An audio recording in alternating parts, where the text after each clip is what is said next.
Thank you so much for coming and speaking with me today. It really means a lot. For the first question, how did you find an interest in opera and what about it were you drawn to? Oh, so I started going to the opera when I was pretty young, actually. My mother is a really big fan of opera. So when I was a kid, she would play videos of magic flute productions for me and my brother, like, the magic flute for kids kind of recordings. And then I think when I was probably about 8 or 9, when I was old enough to sit through an opera, she took me to see The Little Prince, which is like a children's opera at the New York City Opera when it was still at Lincoln Center, I believe. And I loved it. I always enjoyed hearing the singing. I loved the music, the style of the music. And I think seeing The Little Prince was really important for me because I'd read that book. So it was a familiar story, and seeing it told as an opera was really interesting and fun for me, I think, when I was young. Um, Kind of alongside that, I started singing when I was quite young. I was singing all the time when I was like a little kid. It was definitely annoying to everybody around me. I was a little 5-year-old kind of singing at the top of my lungs on the bus or whatever. But when I was 9 years old, I started voice lessons. I was not singing classically yet, of course. I was doing mostly pop and musical theater, but having seen some operas when I was younger and then now studying the craft of singing at the same time was really exciting. I saw more operas. When I was in middle school, when I was in seventh grade, we went to see a dress rehearsal of Così fan tutte, and I remember enjoying that a lot as well. I think so. I kind of had dual interests throughout high school of opera and musical theater because I had started doing some more opera once I was around 15 in my voice lessons. But I was interested in musical theater and I was interested in opera. I think that the tipping point for me, what made me decide to pursue opera in college and have that be my vocation was how the craft of singing opera is very advanced and it's kind of the Olympics of singing. It's like sort of the toughest way you can sing because you're not amplified, right? So the technique is much more specific, it's much more intensive to learn. And I was really drawn to that. I wanted to learn the technique of it, how to make your voice vault over an orchestra, and into a giant room without any amplification. So I think my interest developed sort of in stages, but being exposed to it at a young age was really key. And then just falling in love with the unamplified human voice as craft was also really important for me. Yeah, I can relate to some of what you were saying. And you said your parents were, or your mother was very fond of the opera. Did your parents and family support your passion and like help you develop it over time? Did they like support you when you decided that, oh, maybe want to pursue singing as a career? They did. They've always been incredibly supportive. I'm very, very lucky. They were sort of the ones who encouraged me when I was younger to do voice lessons, and to actually take my constant singing and turn it into something that I could actually work on. And then, yeah, when I was going to college, they definitely encouraged me to follow that dream. They wanted me also to get a kind of correlating degree or a second degree. So I actually have two undergraduate degrees. I have a degree in voice performance and I also got a degree in history. And my parents definitely wanted me to explore other avenues of study and other potential career paths. But they always encouraged me. I was very clear with them that opera was my priority, and they never had a problem with that. They were always very they're my biggest cheerleaders, to be honest, which again, I'm extremely grateful to them for all of their support over the years. I think it's it helps that they're familiar with the art form, they're familiar with opera, so they know what it is that I'm aspiring to do. But they also just are really wonderful and supportive parents. So yes, they have been. That's really sweet. Did you play an instrument growing up, or did you have any other musical knowledge to help with your experience, or was it just voice? I played a couple, never very well, but when I was younger, I played the piano. That was definitely helpful with the development of my music reading skills. So from playing the piano starting when I was probably 5 or 6, I knew how to read music and to read a staff. Um, I also played the violin for 2 years at Brearley before switching to the flute in the 5th grade. And I did play the flute through like 10th grade, through sophomore year. I was in, middle school orchestra, I was in upper school orchestra. And then I eventually stopped working on that to better prioritize my singing. But I I think that learning instruments was really helpful to kind of develop a broader understanding of music. I did also play the guitar for a couple of years, which was helpful to understand like chord structure, song structure, um, the building of chords, different scales, things like that. All of it was certainly additive. Although throughout my time in middle school and high school, it eventually kind of fell by the wayside a little bit as I prioritized my singing more intensely. How did you balance your time, especially during your high school and teenage years, and what were some sacrifices you had to make to continue pursuing singing? Um, it was a little tough. So one big sacrifice I made was I completely obliterated all of my Saturdays in junior year and senior year of high school. I did Manhattan School of Music pre-college, which was wonderful. I really recommend those types of programs. There's one at Juilliard too, I think Manus as well. They I was able to take ear training and theory and really get a jump start on my skills for college. I could study with the teacher there, but it was also, I think it was like 9 to 5 every Saturday during those 2 years of high school. Yeah. So that definitely it took up one of my free days entirely. Like I said, there were some kind of smaller things that I liked, such as the flute, that I just stopped doing because I needed more time to focus on singing. And I mean, it was helpful. Brearley has such a great theater program. So while obviously it's not opera, I did all the musicals. I did some of the plays as well. And so that was definitely a big part of my high school experience. Um, but I sacrificed a lot of my free time basically to pursuing singing. It was also it was tough trying to think about college because some people from Brearley go to conservatory, but not very many. And in my year, there had been a couple years in between when I don't think anyone went to conservatory. So it was definitely kind of a more specific college process because I was trying to figure out conservatory auditions.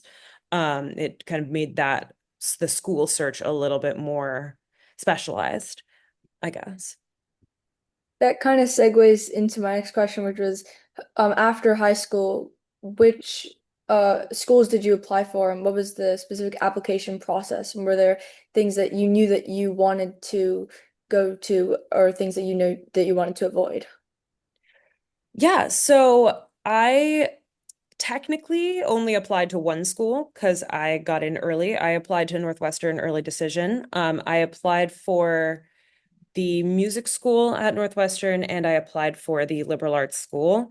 Um, that application was there were two separate applications for the music, one for the music school and one for the school of the College of Arts and Sciences.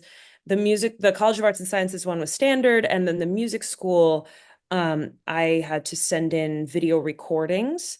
So I had booked a session at a recording studio, and I made a couple of recordings that I had to send.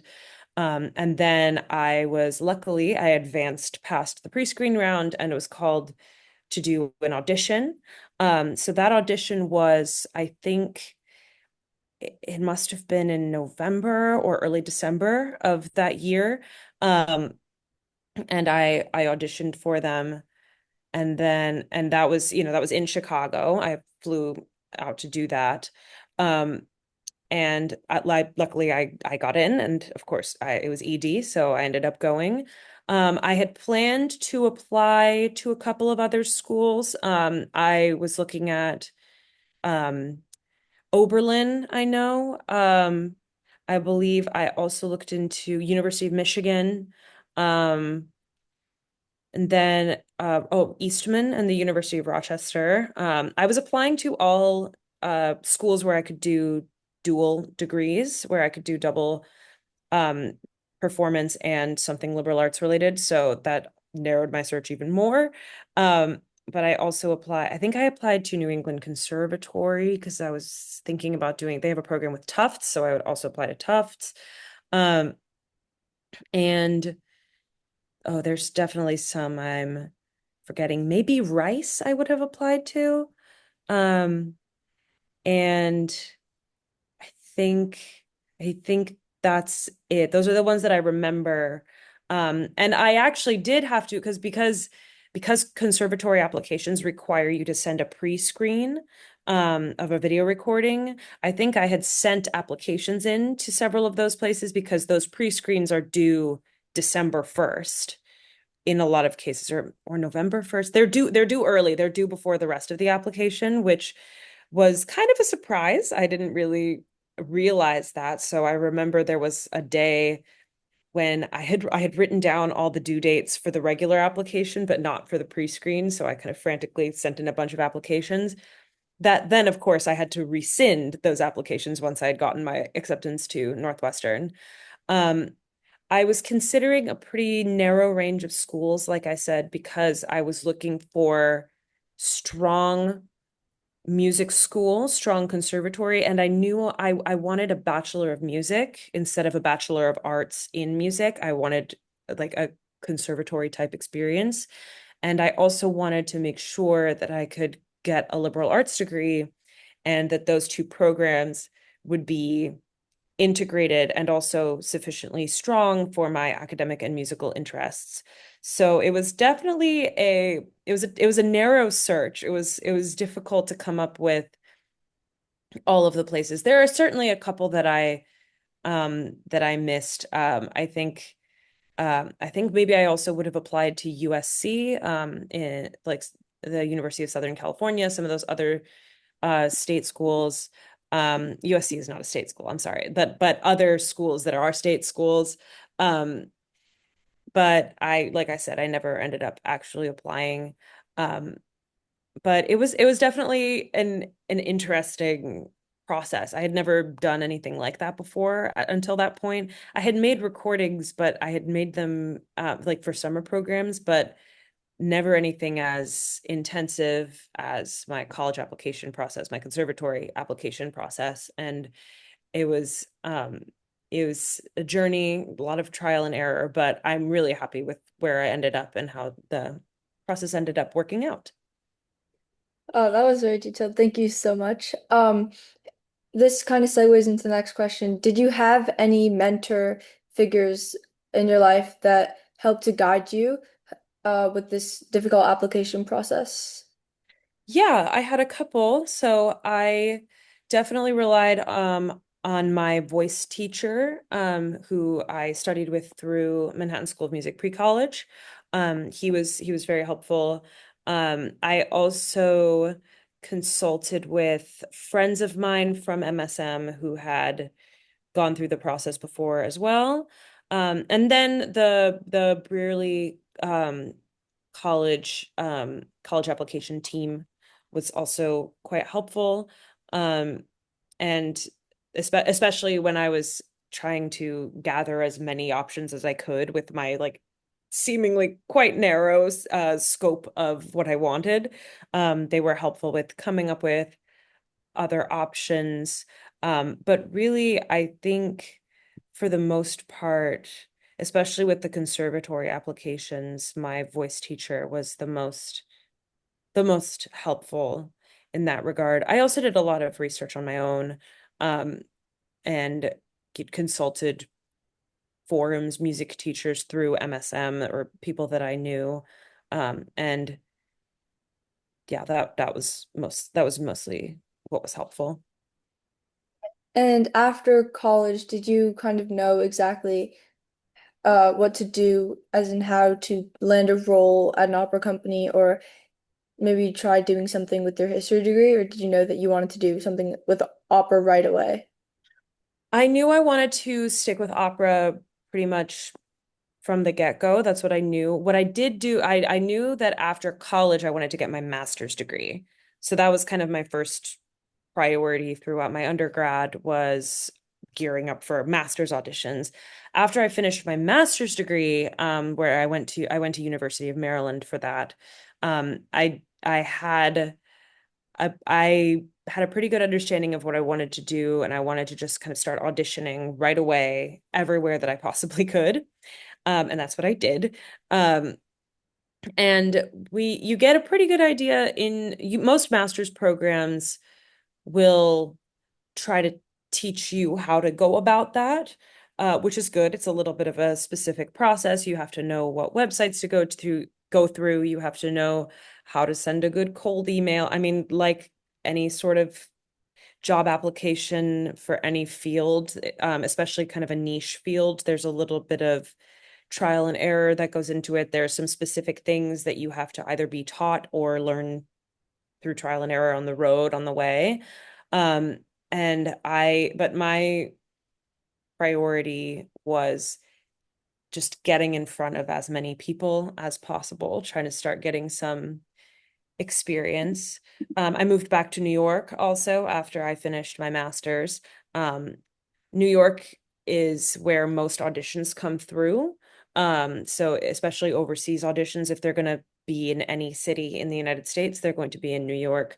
So that kind of made sense in like, and also um, with me being from here, and being familiar with the city, it made sense for me to move back here.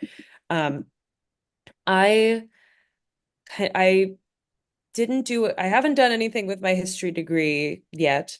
I mean, it's a great degree to have, but I really focused pretty hard on the music stuff. That's really all I've been doing since I graduated.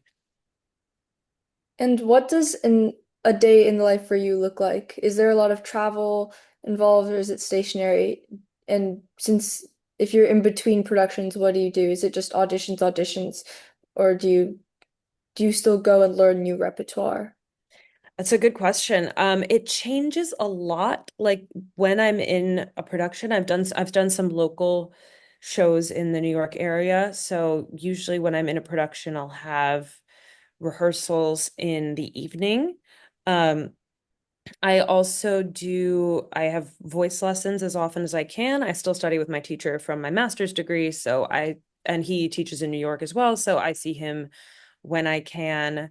I practice, of course, every day. I usually do that in my apartment. I've been very lucky. I haven't had complaints from my neighbors yet. And I always work that in as a part of my schedule. I also am frequently doing kind of promotional things sort of behind the scenes. So I'm um, trying to send applications for auditions. Those are always happening. There's always applications that I can be sending. The funny thing about gig work is you're kind of constantly applying for jobs. So I do a lot of that. That tends to be concentrated mostly in kind of August through November, December, there are a lot of auditions that happen in that part of the year for the following season. So especially in those months, I'm frequently writing applications or putting together applications, sending my videos. I try to make new recordings every few months as well. Um, so I spend time putting those together, practicing for those.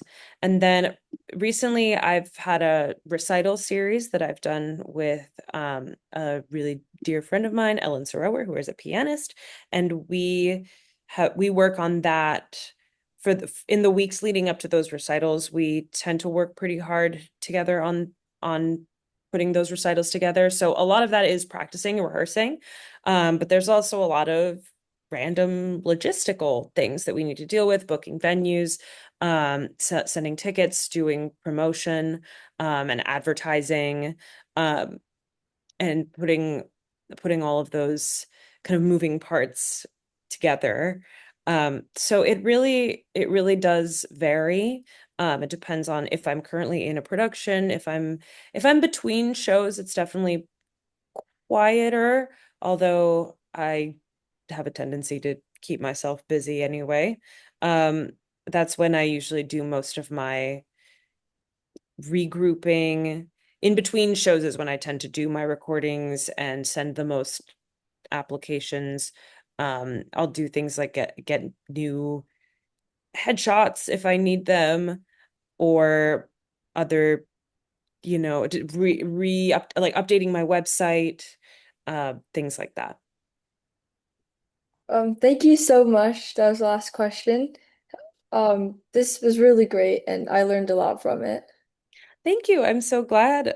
Please feel free to reach out if you ever have any other questions. I love talking about singing and about the world of opera, and it's definitely it's there's a bit of a learning curve to being a performer. So I'm always happy to chat about it. Thank you. Of course. Thank you.